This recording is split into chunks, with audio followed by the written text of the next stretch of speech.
¿Qué tal, amigos? Buenas noches, es un gusto estar aquí con ustedes. Me voy a hacer la presentación oficial.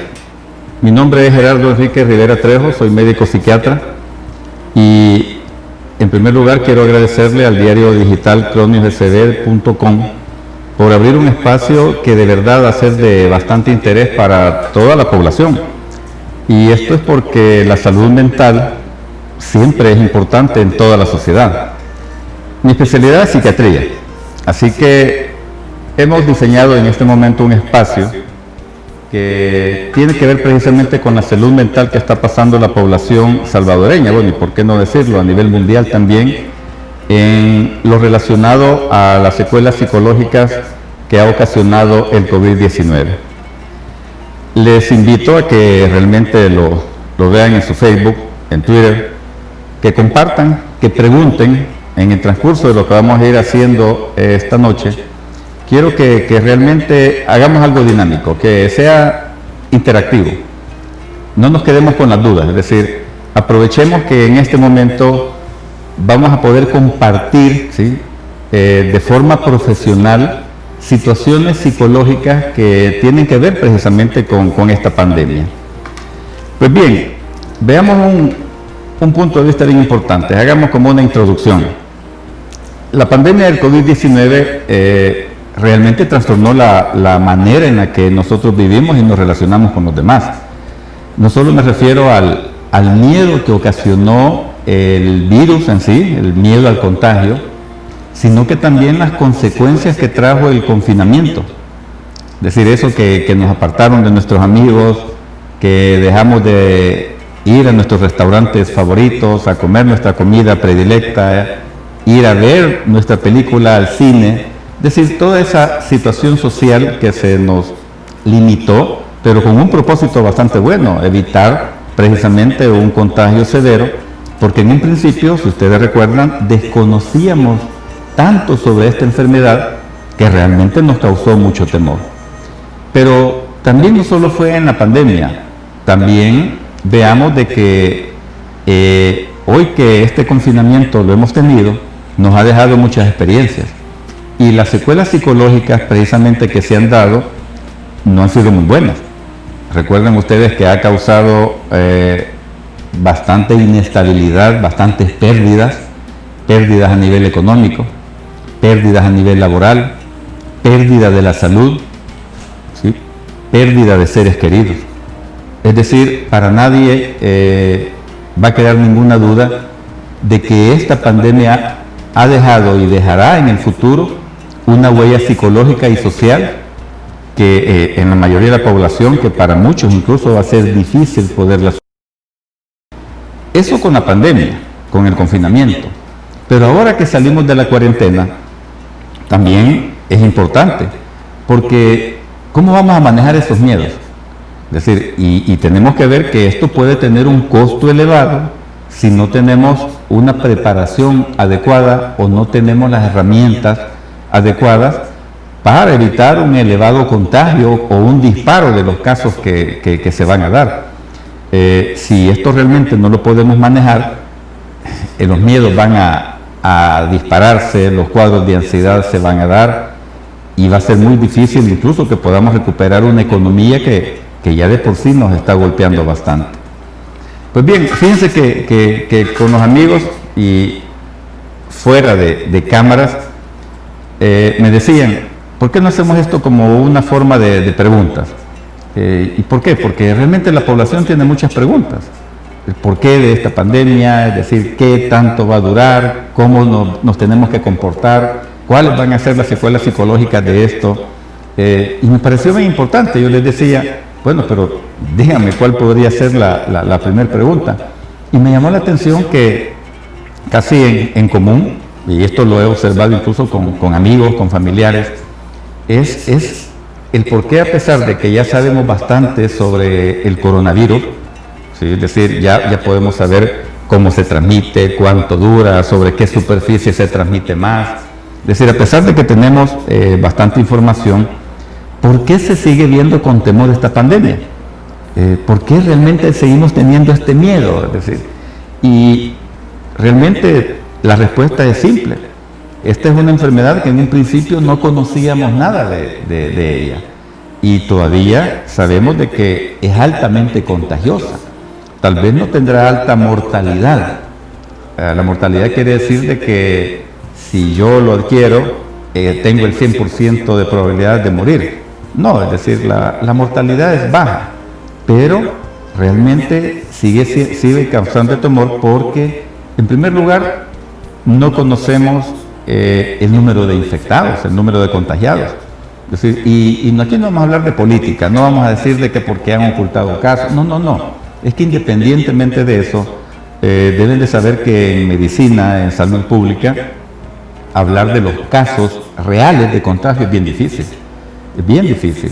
Porque, ¿qué pasa, por ejemplo, si mi familia tiene temor a ir al hospital? Y yo tengo tosecitas, fiebre, perdí la capacidad para oler cosas.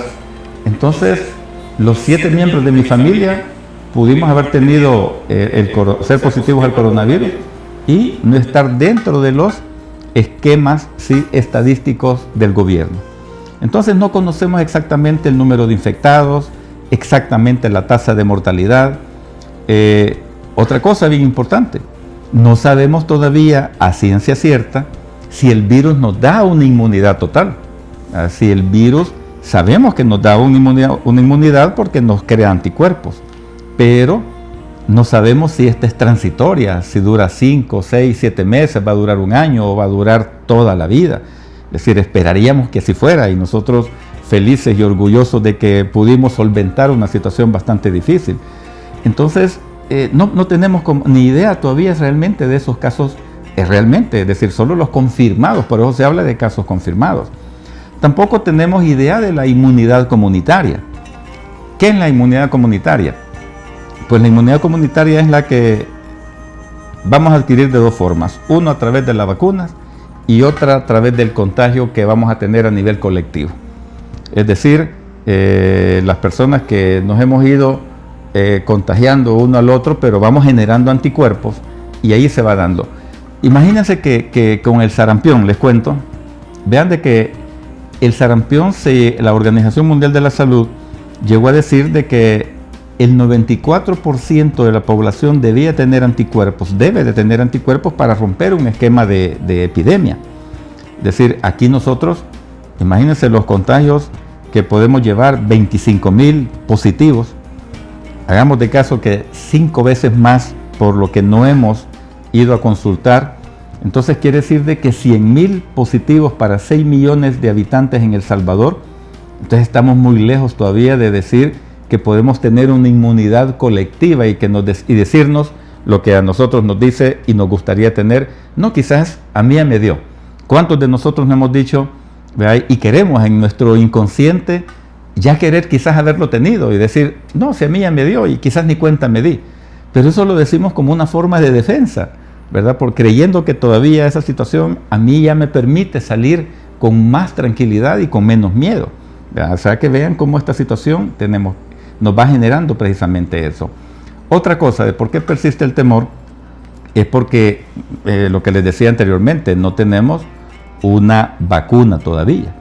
Y a pesar de que la vacuna sí nos va a solventar bastante, de verdad se los digo, todavía, es decir, todavía no tenemos como indicadores seguros, es decir, nos sale la vacuna rusa, la china, la de Estados Unidos, la de la Universidad de Oxford, que es de las más, quizás de las que están mucho mejor ahorita, de AstraZeneca, pero todavía falta, es decir, todavía falta que tengamos. Me indican aquí nuestros colaboradores que tenemos una pregunta. Les agradezco realmente, para mí es importante que tengamos esta interacción.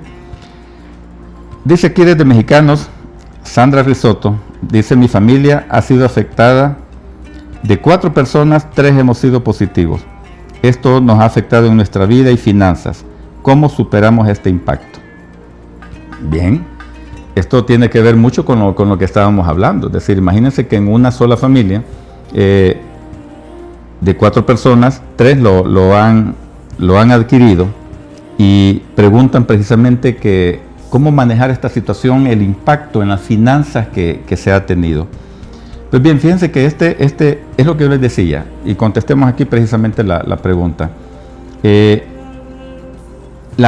COVID ha generado una pérdida bastante alta que nosotros ni nos imaginábamos. En la salud, en los aspectos emocionales, pérdida de nuestras relaciones, es decir, hay gente que no ha ido a ver a su familia en 5 meses, por ejemplo, hijos que no han ido a ver a sus padres por miedo a contagiarlos, ¿ven? Es decir, esas situaciones son bien difíciles de poderlas manejar. Pérdida, lo que dije en un principio, de estabilidad laboral porque se ha perdido el aspecto de finanzas. Es decir, es bien difícil. Fíjense que hace poco nosotros hablábamos en otro tema sobre el duelo. Es decir, y el duelo no tiene que ver, y aquí Sandrita pues le voy a contestar, el duelo no tiene que ver solo con la pérdida o el fallecimiento de un ser querido. El duelo es una pérdida de algo significativo para uno. O sea, puede ser el trabajo, puede ser la vivienda, puede ser una relación, por ejemplo, un divorcio. Y si nosotros estamos hablando de que esta situación ha afectado en las finanzas, imagínense el temor a la enfermedad, el confinamiento, las alteraciones en la estabilidad. Entonces, ¿cómo vamos a ver el futuro como para poder decir cómo vamos a salir adelante? Pues bien, miren, hay que mantener la actitud positiva, no hay que pensar en lo negativo.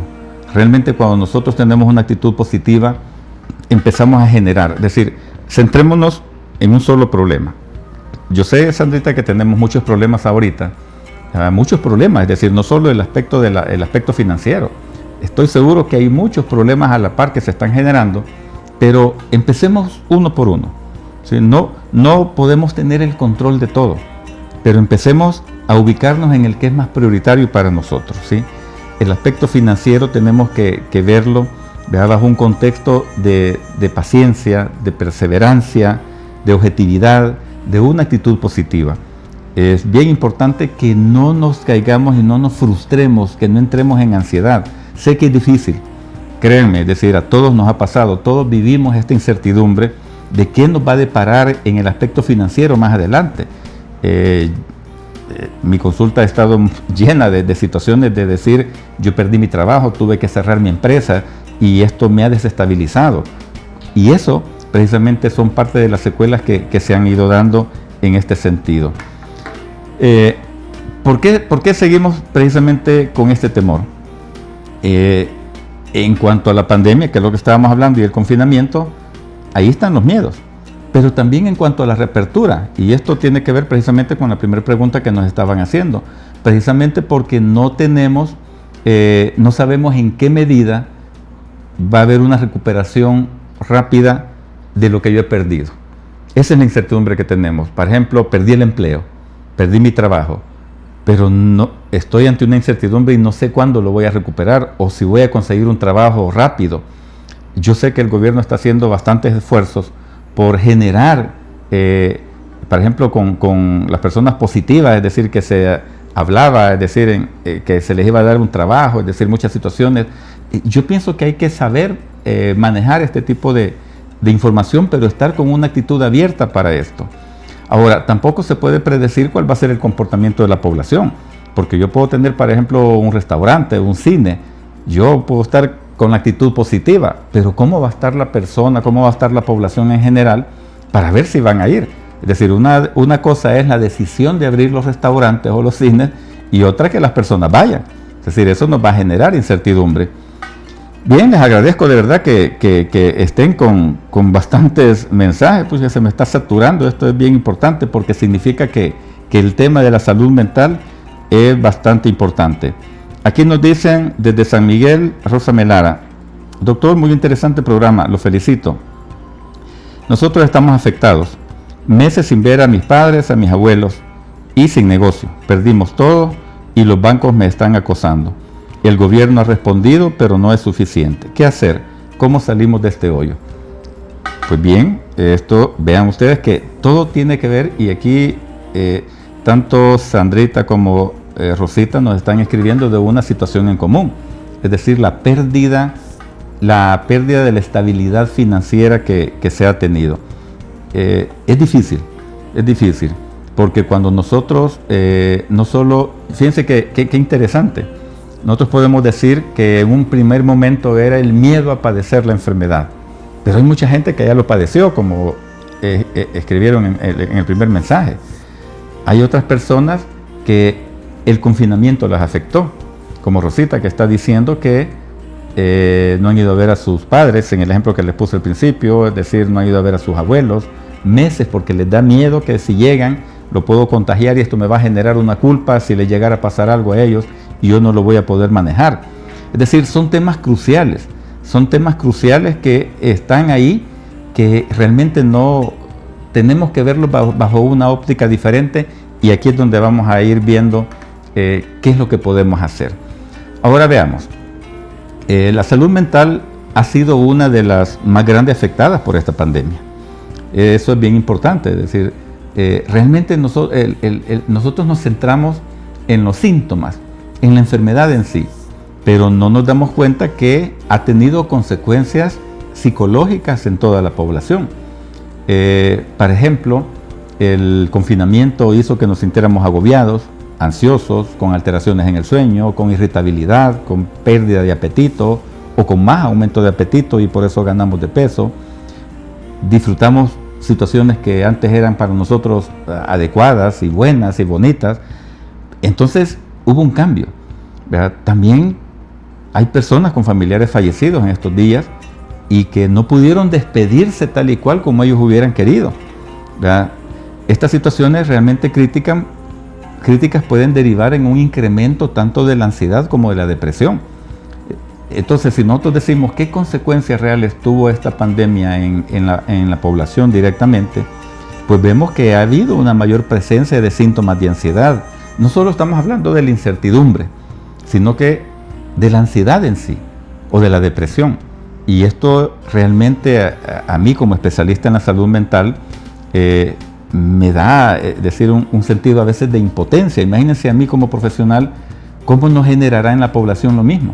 Es decir, la impotencia que tengo de haber perdido un empleo, de haber perdido mi negocio, de haber perdido a mi papá, a mi hermano, a mi mamá. Es decir, y estos síntomas, si se van alargando en el tiempo, van a provocar ya no solo el cuadro adaptativo, es decir, la forma de mi reacción de duelo, sino que las situaciones se van a ir alargando tanto que yo puedo tener presencia incluso de enfermedades mentales ya claras, como una depresión crónica. Bien, me dicen de que hay otra pregunta, veámoslas. De verdad los felicito y les agradezco. Es bien importante que nosotros nos mantengamos en esto. Bueno, aquí esto ya fue algo personal, solo me dicen feliz cumpleaños. Gracias, les agradezco a quien me está viendo. Les agradezco de verdad, muy amables. Gracias por todo. Pues bien, continuamos con este tema. Otra pregunta que nos hacían y me preguntaban es de que, mire doctor, me dice, y el coronavirus, hay situaciones que las ha aumentado. Hay personas que son de más riesgos en estas situaciones, pero me refiero a la enfermedad, a la salud mental, porque muchos sabemos de que hay personas de riesgo, por ejemplo, por la edad, por la obesidad, por enfermedades pulmonares, por debilidad en su sistema inmunológico, como personas que padecen, por ejemplo, de una leucemia, un cáncer. Es decir, hay factores de riesgo para el coronavirus, pero hay grupos de personas con enfermedades mentales o grupos de riesgos que se pueden ver más afectados por el coronavirus. Y esto sí es bien importante. Imagínense, por ejemplo, yo puedo tener, ya de por sí, puedo tener una ansiedad, estar controlada en un hospital del Ministerio de Salud, en un hospital del Seguro Social, pero ¿y si mi miedo a asistir porque ahí me iba a contagiar? El hospital cerrado porque estaba dándosele prioridad a todo lo clínico del coronavirus. Entonces, esto pues nos hizo que se aumentaran los cuadros de ansiedad, nos hizo a los profesionales de la salud mental un estado de alarma. Obviamente tuvimos que menguarlo, tuvimos que disminuir este estado de alarma ayudando a la población, y es así como se empezó a ver lo de la telemedicina, las teleconferencias, las llamadas telefónicas. Y esto es bien importante. Fíjense que todavía aún hay muchas personas que no saben que pueden hacer uso de esto.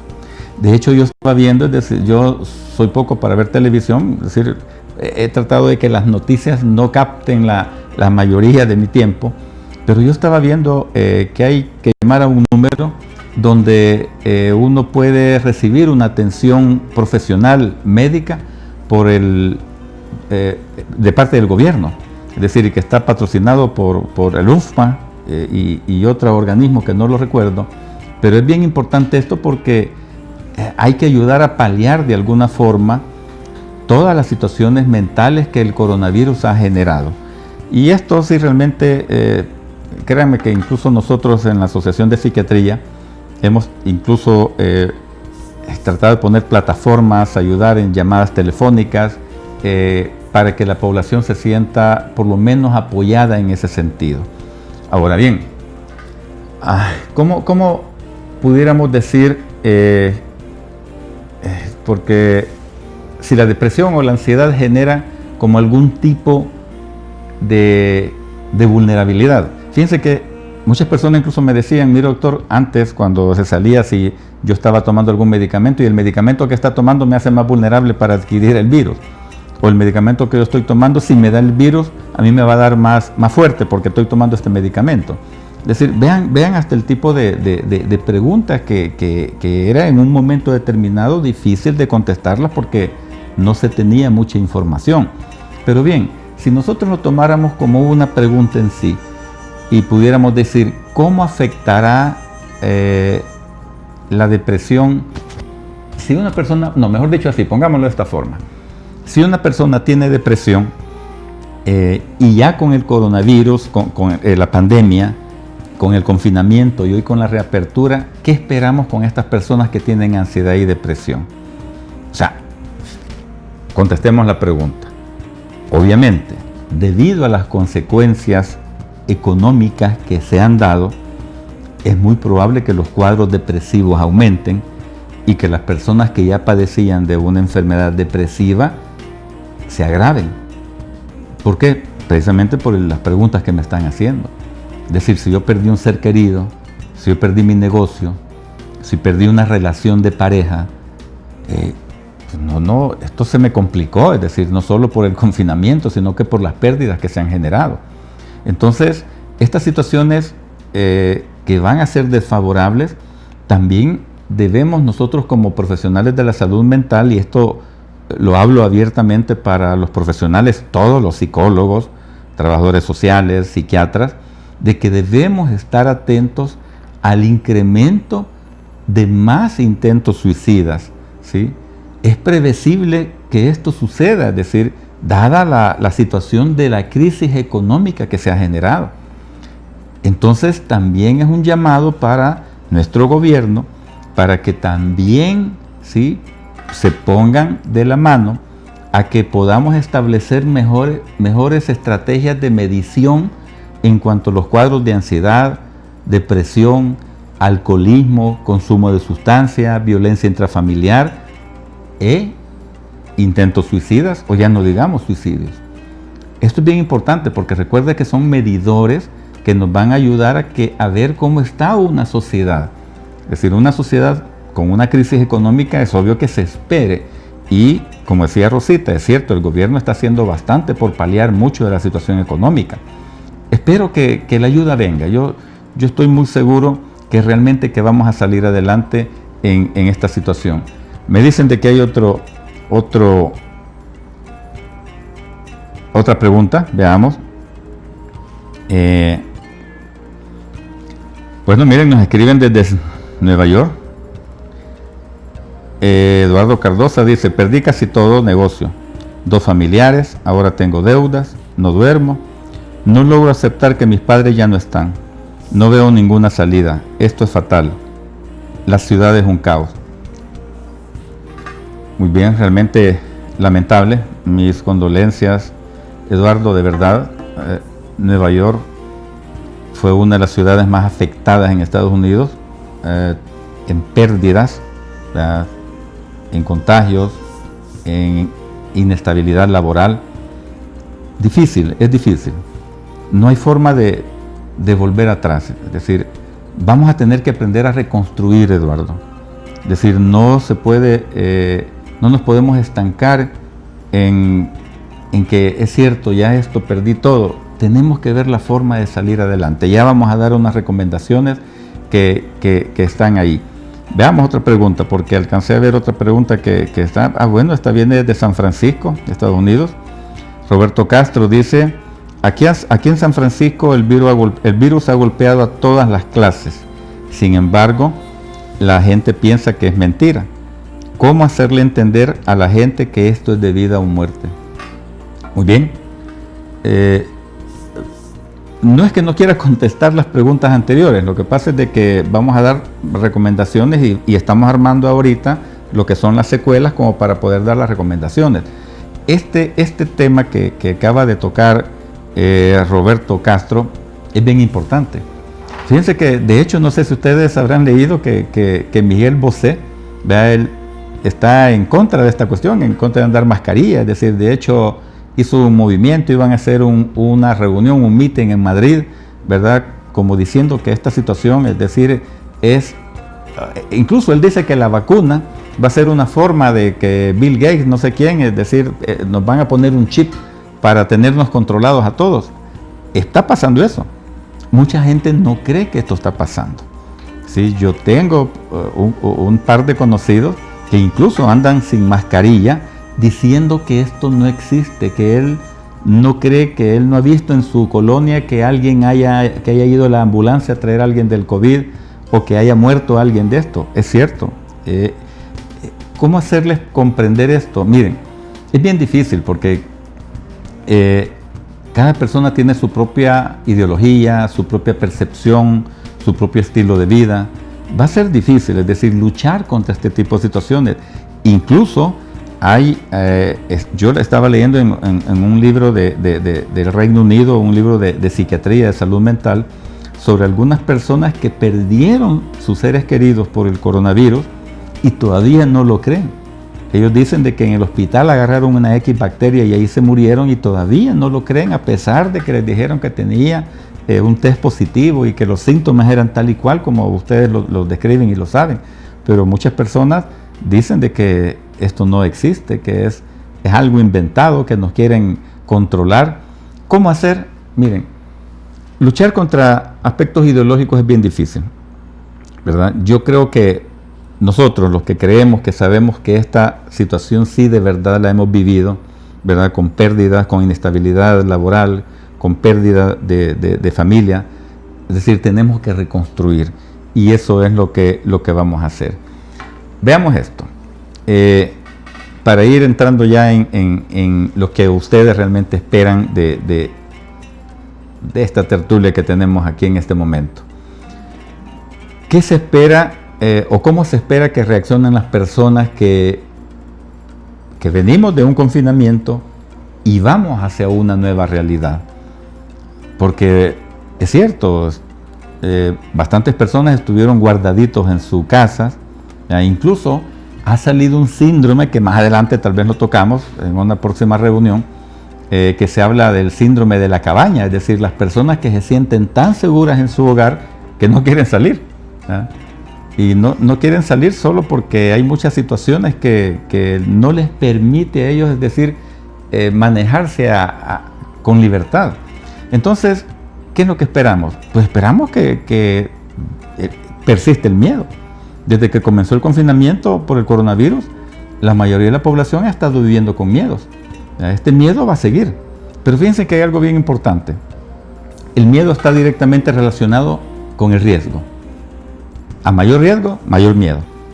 Por ejemplo, si a mí me dicen que ahí hay una balacera, el riesgo de que yo me pueda morir y que me caiga un balazo, es decir, es alto. Entonces yo no voy a salir porque me quiero proteger, no me quiero morir.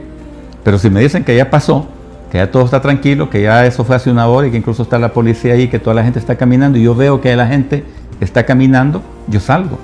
Así es lo mismo con el coronavirus. Es lo mismo porque el miedo hace que nosotros nos queramos proteger de una situación difícil para nosotros. Entonces, ¿qué es lo que tenemos que hacer? Evaluar el nivel de riesgo que se tenga. ya sea en aspectos de negocios, ya sea en nuestra salud. Mientras más riesgo veamos, debemos de seguir siendo prudentes. Y lo otro es la tendencia que tengamos cada quien de asumir un riesgo. Por ejemplo, yo puedo tener un alto miedo, pero perdí mi trabajo, necesito comer. Entonces yo voy a agarrar, aunque sea a vender verduras, pero voy a salir en mi carro y a vender a las colonias. El riesgo sigue siendo alto, pero sí, pierdo el miedo ante la situación que yo tengo con la necesidad de salir adelante. Vean cómo ambos factores están ahí. Entonces, vamos a tener reacciones a corto plazo. El miedo ahí va a estar. A mediano plazo, aunque estemos precisamente y que salgamos a la calle, debemos utilizar la mascarilla, debemos cumplir con todas las situaciones que las tenemos ya desde hace meses, la limpieza de manos, el alcohol gel, ¿verdad? El saludo de manita, no tocarse, no abrazarse. Ya va a haber tiempo más adelante para eso. A largo plazo, pues precisamente podemos no tenerlo. A largo plazo va a depender del aspecto social. Si todo va bien, nosotros vamos a ir bien. Pero si de aquí a unos meses hay un repunte, vamos a tener otra vez miedo. Pues bien, ¿qué recomendaciones podemos adoptar para esta situación? En primer lugar, hay que seguir manteniendo la calma. No nos podemos poner angustiados pensando en el pasado, ¿verdad? Tenemos que ser positivos, tenemos que tener una actitud positiva y diferente. Tenemos que saber afrontar problema por problema. No somos capaces de poder solventar todos los problemas. No debemos de abrumarnos por todas las cosas, ¿verdad? Ni debemos abrumarnos por querer conocer toda la información. Nosotros queremos conocer todo con respecto a la vacuna, No, tranquilos, las cosas van a ir en su lugar. Debemos atender las necesidades que son más prioritarias. Tenemos que saber priorizar. Esta es la necesidad que tengo, esta es la forma que tengo de resolverla. Y al final, quizás ya para terminar, tenemos que apoyar a los demás y apoyarnos en los demás. Es decir, tengo que observar cuáles son las necesidades de los demás, pero también tengo que apoyarlos a ellos en las necesidades y también solicitar el apoyo de ellos cuando se requiera. De verdad que ha sido un gusto el estar con ustedes. Preguntas han llovido, por el tiempo no las hemos hablado, pero esto quizás nos da la pauta para que este espacio lo sigamos teniendo. Ha sido un gusto estar con ustedes. Soy el doctor Gerardo Rivera Trejo, médico especialista en psiquiatría. Vamos a tener más tiempo de poder hablar en el futuro. Quiero que compartan esto en Facebook, en Twitter. Les va a servir a otras personas, puede servirles a ustedes. Así que les agradezco. Buenas noches.